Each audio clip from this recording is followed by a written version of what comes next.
Welcome back to Morning Brews on Tottenham on Tour. On today's show, Mbappe to Real Madrid confirmed.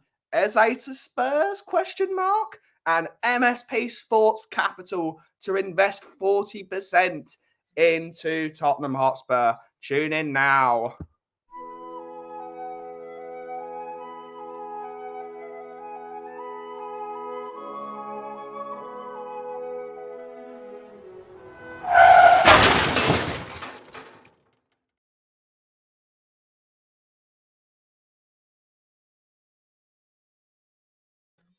Welcome back to Tottenham on Tour, your world-famous morning news, brews and clues show with myself, the Kauff, and of course the roadman, Mr. David.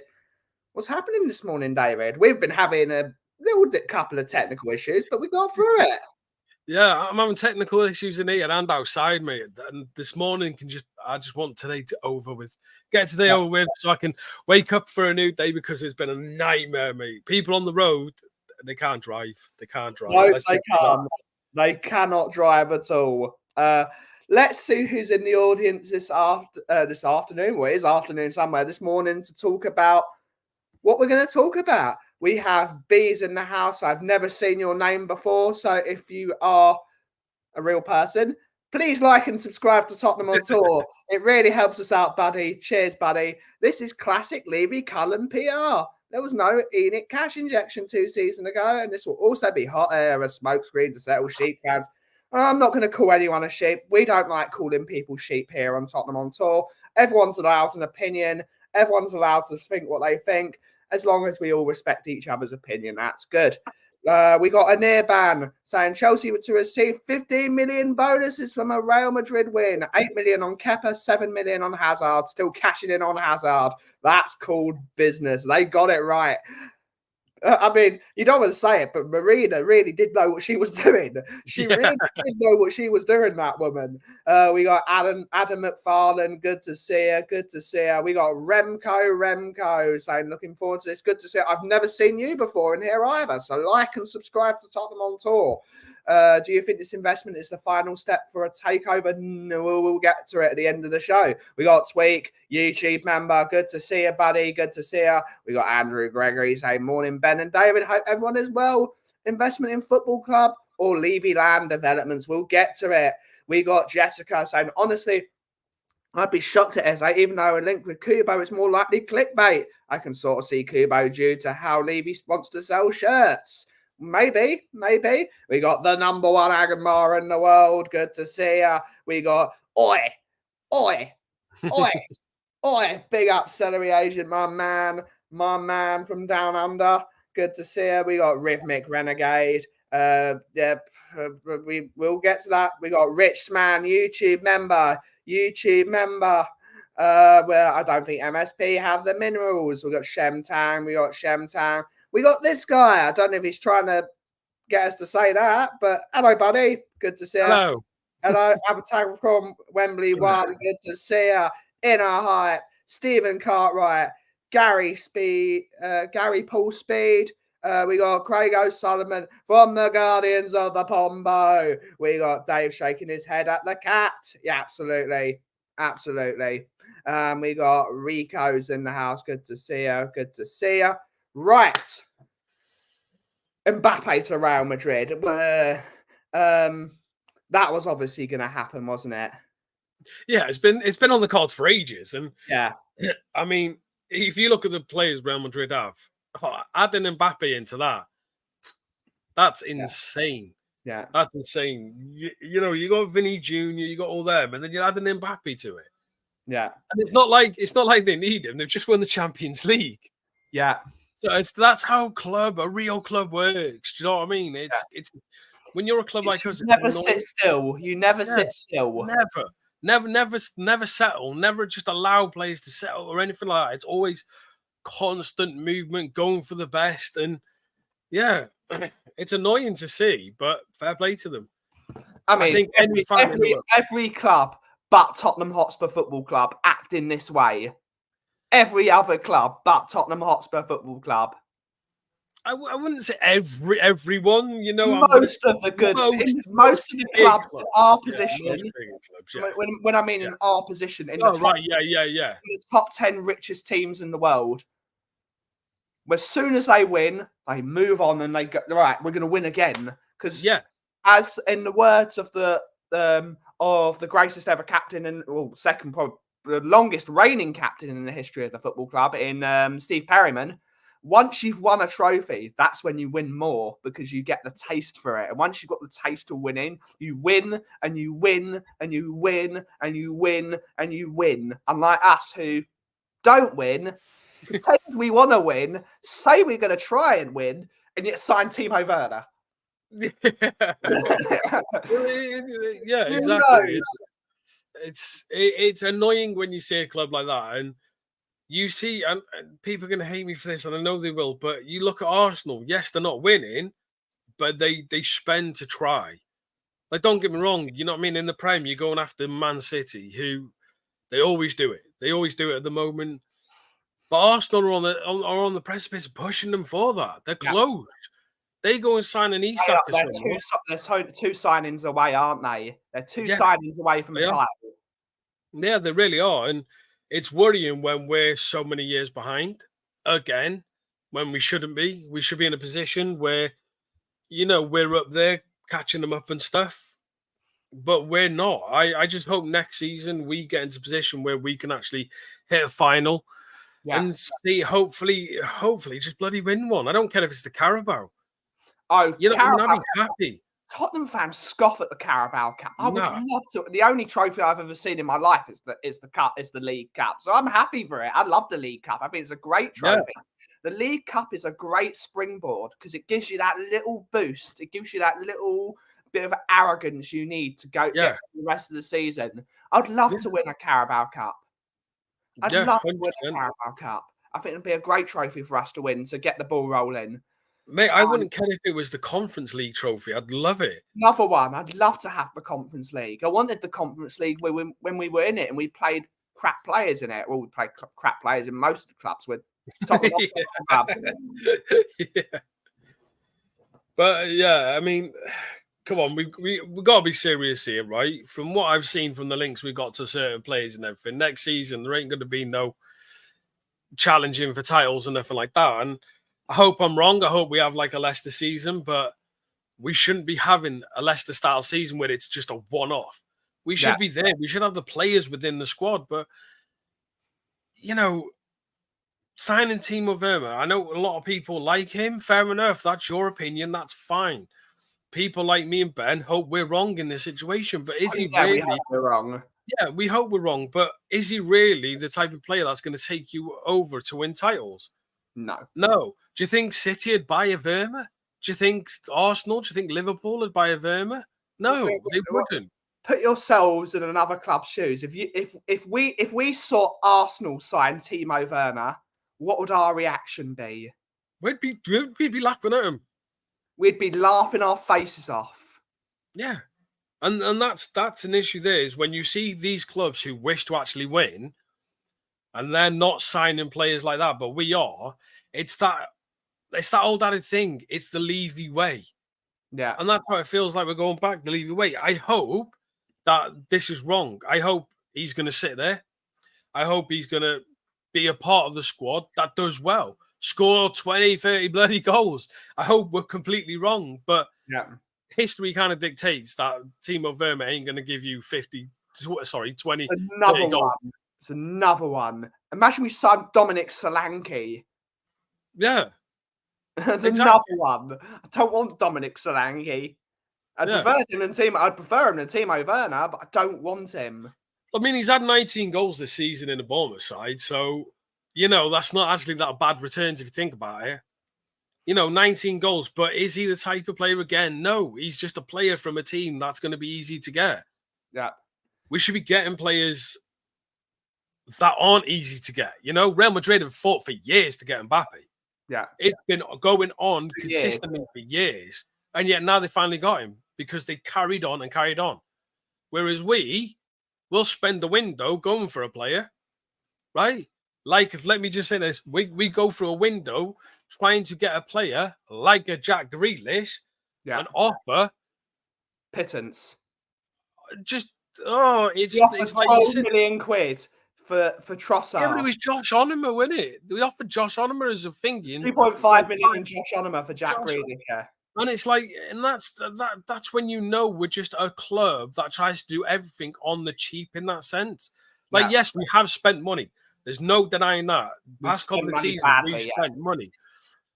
But majority of the time, we spend money in the wrong places. Yeah, we really do. We take how long to get a decent defense and then give him a manager who opens up the defense and make it not good. We buy midfielders that are coming to the end. Look at Maddison. He got one injury and then he couldn't play after that. He's been non-existent. And this is one of my points for this comment here. We got Kyrie, big up Kyrie, saying, Andrew said from the beginning, I will always sacrifice the quality of the player for the right character, whether we like it or not. Timo is the right character.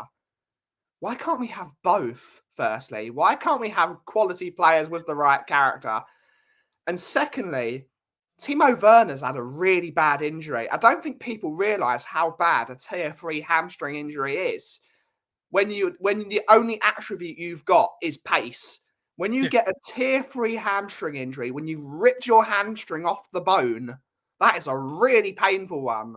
You will never have that pace ever again. You will never trust your hamstring again.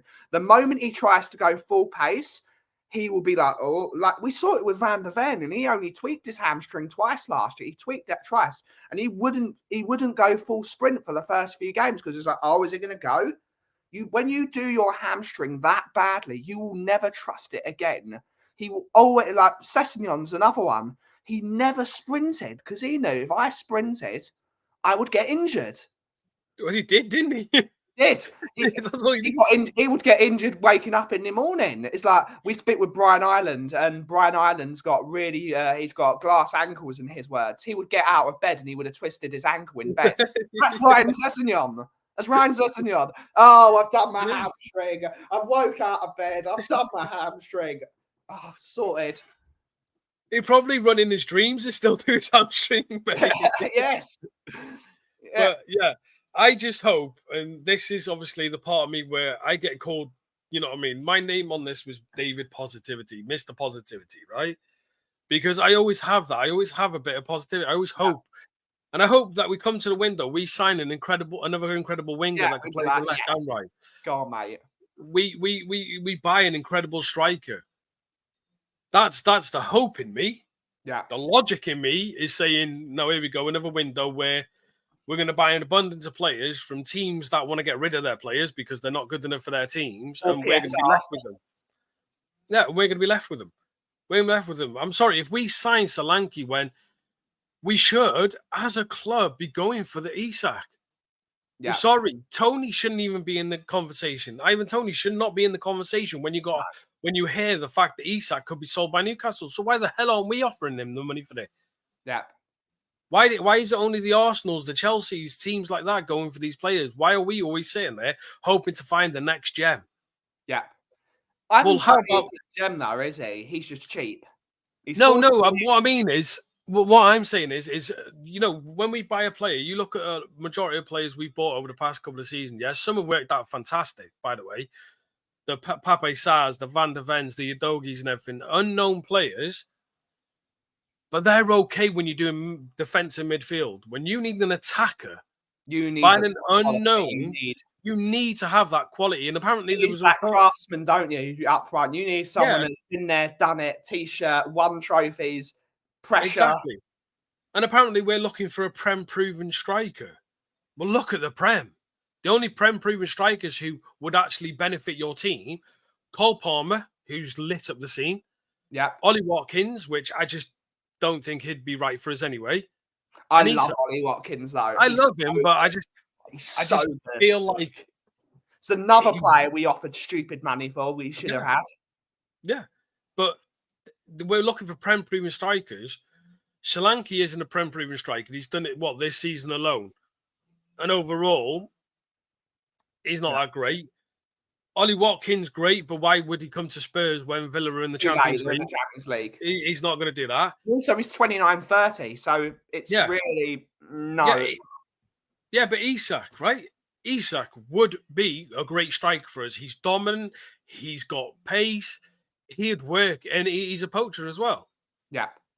I hope we do. I hope we do. But I just don't think we will, because our first team will be that bad if we don't buy really good players. Yeah. Speaking of which, Tottenham have made Eberechi Eze from Crystal Palace their number one target this season, even over Conor Gallagher. That's a player we want, isn't it, David? That's a player. Yeah. That's someone that makes me excited. Low centre of gravity, quick, scores goals, assists, free kicks. That's a player we should have signed 4 years ago. That's a player I want at the football. I love watching Eze. When he gets the ball, and it's like that Aaron Lennon moment, isn't it? He gets the ball and everyone gets excited. There's an anticipation. What's he going to do with it? I think he's got a bit of an injury record, which won't help us at all. But what will be good is having him and Maddison being able to compete with each other and rotating with each other. That would be an ideal for us. Competition to make each other better. And in the games we play against a team like, they're not in the league this year, but you know what I mean? A Sheffield United that put 10 men behind the ball. You don't need 2 8s. You need 2 10s that are going to fill up those spaces that people don't want to be in. You want to be in those nooks and crannies that defenders will have. Oh, I don't want him there. That's what you want in those low block games. They create the space. They make those triangles. They drag people out of position. That's what we need, isn't it? I'm going to disagree a little. Not on signing Eze, by the way, before everyone goes, what? Yeah. I'd use him on the wing. I'd use him on the left. Personally, I'd use him on the left because Eze's ability there, I think he would have scored an abundance of goal because he knows how to get into positions. And you have Eze, Johnson, and a decent striker, and Maddison feeding them, it would be unbelievable for me because when you don't need him on the left, you can bang him in midfield and you can use Timo there, right? That's fine for me. I'm okay with that. Not a problem if we get Eze. My issue is, obviously, you're saying about the injury record and stuff like that. Yeah, I get that. But the reason I think it is because he doesn't have time at Palace to recover fully. Because if you watch, their 2 best players were the ones who were always injured. And there's a reason because they put Russian back quickly. Yeah. Because if you look at Elise and you look at Eze, their Palace's pretty much 2 best players. Yeah.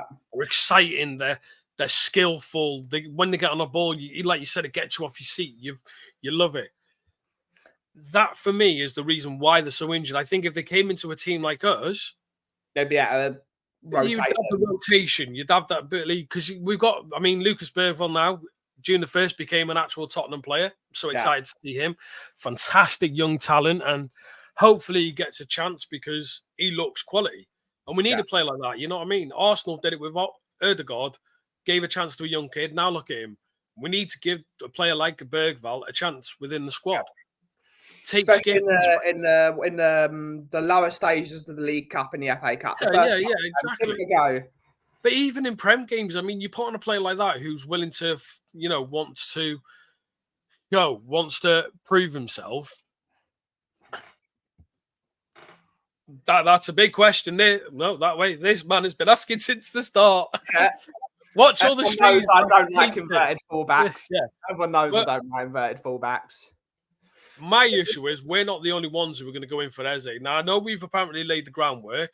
Yeah. We brought him and his family to the stadium a couple of times. Obviously, then pictures of Maddison and everything like that. Maddison ain't sitting there with Eze going, oh, yeah, come to Tottenham. It's fantastic. It doesn't work like that. He'd have probably said, are you coming to Spurs? Don't know. Okay, cool. That's probably going to be the gist of a conversation between the two. Yeah. They're not going to be, Maddison ain't going to be no secret agent trying to woo him to come to Tottenham. It's not going to happen. But we've laid the groundwork. But apparently a report came out today that Alex Ferguson's met with Crystal Palace owners and talking about wanting to, get Eze, Elise and Mark Guéhi to United.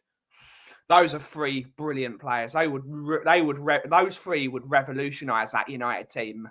Yeah, they would. It would be fantastic. And we'd watch it happen. Instead of us going for them 3 players, hypothetically, or going for at least Eze and Elise, because having both of them would be unreal. Yeah, I'd love to drop 100 mil. Throw 100 million at Palace for both of them. 120, I would say. 60 million each is what it would get them, I think. That's what I think would get them over the line. And speaking of money, the main story of the show, of course, it's the first one. MS Sports Capital are looking to invest a 40% stake in Tottenham Hotspur Football Club. For those that don't know who MS Sports Capital is, they are the parent company of X Games, McLaren. I've got a list of the teams they own. Let me have a look. I've got a picture of it. I've actually done my work. I don't know half these teams. But they own X Games and McLaren. They're no small company by any means. They're owned by an Iranian billionaire. That's the one, Jam Najafi. Is the chairman of this organisation. I don't think he's like the full owner of it. He probably is, because where do you see this going? I see this as another investment company. That's what MS Sports is. It's not a company that's there to win trophies. It's another investment corporation, which is what they've done with McLaren and Augsburg as well. They own Augsburg. They've done a brilliant job with McLaren. One of the things they pushed was McLaren were in the dumps when they took over. They were a sort of a nothing team because Hamilton went. I don't want to make this a Formula One show because Formula One boring as hell, but I love Formula One. They made McLaren papaya because McLaren for many years was silver because they were a works team for Mercedes. They made them papaya and they really pushed it. They're a really good marketing company. They could really market Tottenham to be a club for newer fans of the sport because they've got that marketing arm behind them. X Games. Everyone loves the X Games. People going on those big skateboards and those giant ramps and things going flying. Augsburg's another one. This is the start of the multi-club ownership thing that ENIC wants to start in 2001. They originally bought Panathinaikos, I believe it was. It was one of the Greek teams, but I believe it was Panathinaikos. Yeah. Or it was Olympic. It was one of the 2 Greek teams. And then they bought Rangers. And they've always wanted to have a multi-club model. And they looked at buying Standard Liège. With a club like a sports group like MSP Sports, do you see that becoming the thing? The Hotspur Group of owning loads of different football clubs. What do you think? I know it's a bit of information, David, but what would you say about that? My personal opinion on it, when it first came out, it's like, oh, it makes you excited, doesn't it? Hitting 40% and all that. It's just another ENIC. Yeah. For me, it's just going to be another ENIC. It's not someone coming in wanting to change this club and wanting to make this club better or have any say within the club or anything like that. The only say they'll have is about, like you said, the marketing. They will try and promote the club even better, blah, blah, blah. They will link the F1 because of obviously our track underneath the stadium that is, there. Yeah.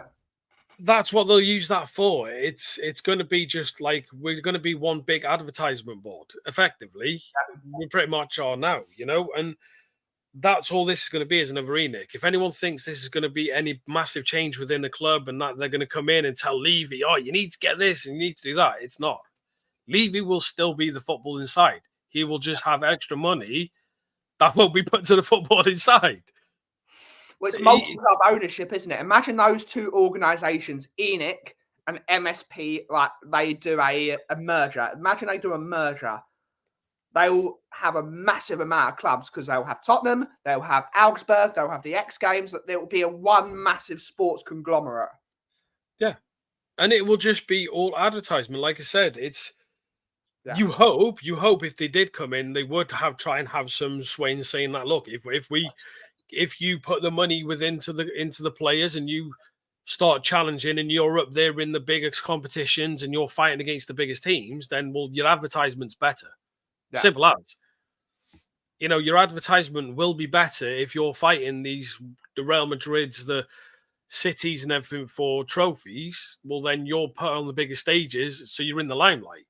Yeah. People are like sitting there going, well, who's this club fighting these teams that we love type of thing. Is it going to be that? It's not. I don't think so. Yeah. I don't mean to pour freezing cold water on you.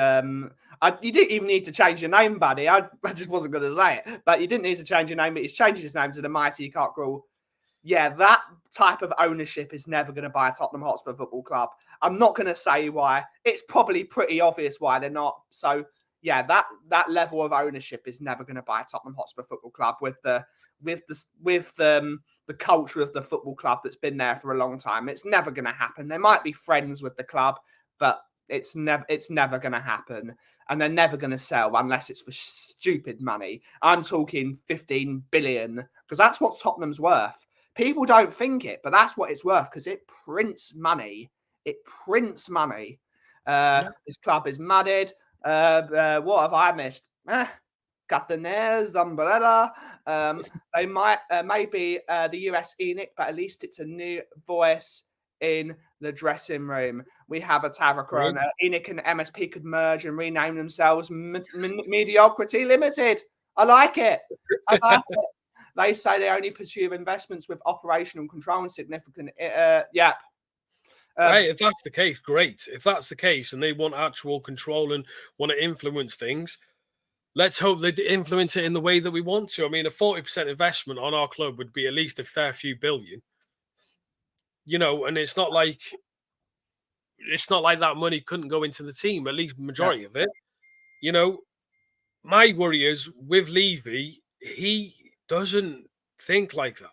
His thoughts for me is I'll use a couple of 100 million out of the investment on the team to make it look great.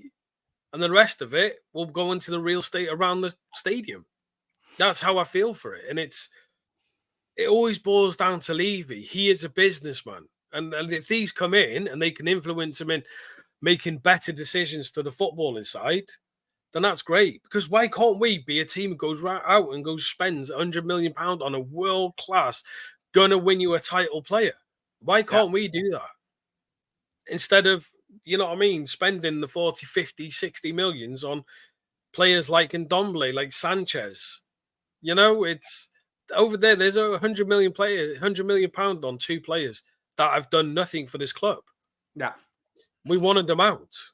And that's where you hope influence changes, where we look at the better players. We look at the players who will change us drastically. This is a very good question from Sammy Mehmet. And no, they wouldn't have a higher decision-making process because he owns more of the parent company. And Enoch would still own 60% of the organisation. Give or take. It's not exactly 60% because there are loads of because a lot of people, like for example, Ian Lubin is still a shareholder at the club. He still owns percentage of Tottenham, so it won't be exactly 60%, but it's near enough 60% of the club. So no, Levy would own more, still be the chairman, and he would still be representing the parent company of the organisation. So he would have. And of course, he would have the chairman. So chairman would obviously have chairman's rights and all that nonsense in the boardroom. But I'm not a chairman. I am a chairman. I'm a chairman of a tiny company. But it's another thing. I think MSP wants some F1 info. That's why they want to buy it. No, Rinketic. They want a football club that prints money. They want an organisation that prints money so they can invest it in their other. And that's why they want to. That's why people would invest into it, because it will make them money to invest in other projects, because the amount of money it is a money printer. Whether you like them or not, I hate them. I don't want them owning a football club.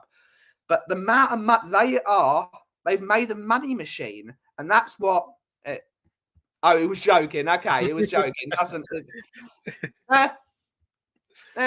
But that's why clubs will invest in Tottenham solely so it prints them money so they can invest in other things.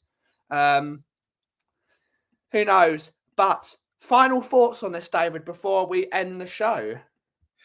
I just hope with all this, I hope we sign players like Eze. I would love Eze at the club. It would be fantastic.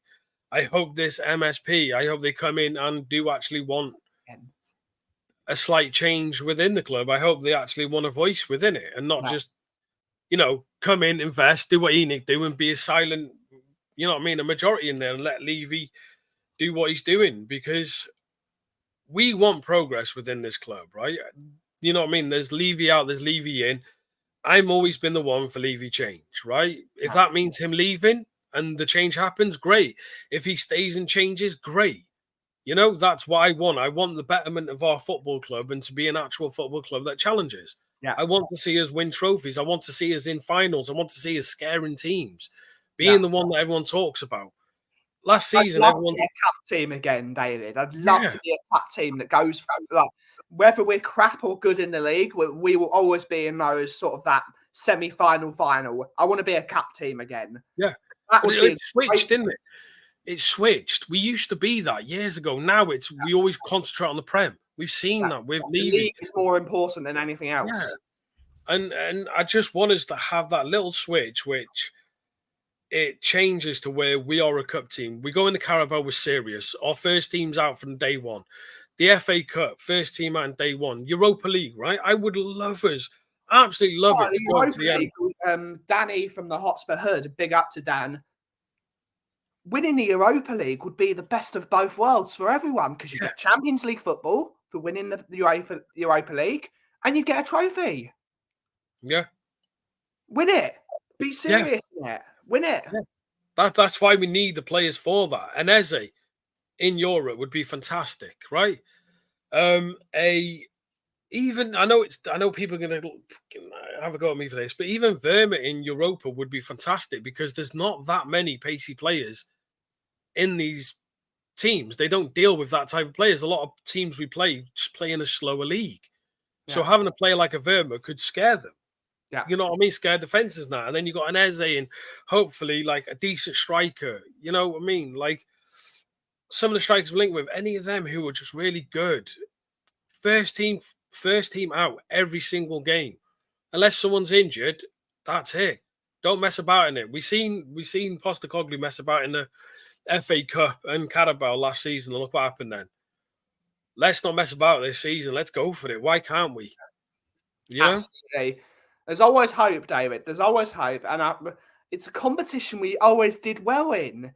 We won it twice. We won it. We were the first English team to win it.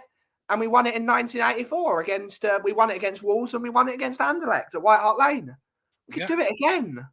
We could do it again. I'd love to be there. I'd love to be in the position my dad was in 1984 of seeing my team win a trophy. Because my dad was there when we won it. He was there. And loads of people in this chat, because we have an elder audience. A lot of people in our chat remember where they were when we won in 1984 against Anderlecht. It was Anderlecht in 1984. Yeah, I believe it was Anderlecht. I think it was, yeah. I wasn't alive, so I don't know. Loads of people were there in 1984 in the chat. I know so many people went to that game. I want to be at that game and seeing us win the UEFA Cup. I'd love to be there. It'd be incredible. It'd be incredible. And we just need to do a decent window, and we could be. If we get a decent window in, we could be there. But my worry is we'll do a window where we'll get an Eze, right? We've already got Timo, we'll get an Eze, and then we might sign, hopefully, a decent striker, you know what I mean? A Tony, a Gimenez, or whatever. And then the rest would just be mediocre players again. Yeah. Or we'll sign a Solanke up front because we've signed Eze. You know what I mean? They would do that type of thing instead of just filling each position with really good, world-class players who will win you a trophy. World-class is not what we need, though, David. World-class is world-class, but you get what I mean? Good quality players. Yeah, good quality players, right? But we always leave a section of our team weak. We always do it. We'll always leave a section weak instead of just filling it great. And then you can have like your youth players, your Bergvals, your Valises, your other these. Exactly. There you go. Yeah, perfect comment. We need to get players to compete on all fronts. And the only way you do that is by filling it with great players. Not just players because a team's struggling with financial fair play. Yeah. Because otherwise you wouldn't be looking at them players. so you don't look at them players. If you're not looking at them players to buy them while this team isn't in a financial situation, you shouldn't be looking at them because they're in a financial situation. Yeah. That's not looking at the team. That's looking at the business side. Get that's the key looking players for in. Opportunities, yeah. But on that note, David, we are going to end the show there because unfortunately I actually have to work today. We will not be back this week, unfortunately, because I will be on a quick hiatus going to Italy for a couple of days. So we will be back next week. We might even be back Saturday. I might do a stream Saturday. I might do a stream Saturday. Who knows? But thank you all so much for watching today's show. I will be live on the Coffee Company at 2 p.m. So please go and subscribe to the Coffee Company. I'm going to dump the link in now. There are quite a few people in the audience today. Don't forget to like and subscribe this. Anyone on Twitter watching from Daigle's Twitter, please jump over to YouTube. Please drop us a like and drop us a subscription to the channel. We get a lot of views from over there, and it would massively help us. If you like what you see, if you don't like, that's fine. You know what I mean? We're not everyone's cup of tea in the morning. Yeah. But if you do, please like and subscribe to the channel. It would help us massively. Whether you agree with us, whether you disagree with us, it's always a chill, great conversation. There is the link for the Coffee Company. There is quite a few people that have been in here that have never been in here. Please come and subscribe to the Coffee Company. Get me closer to 700 subscribers over there. We got, woo! Yeah, not much. But thank you all so much for watching today's show. Have a great rest of your day. And as always, if you smell what the cough is brewing, thank you all so much for watching. Ciao for now.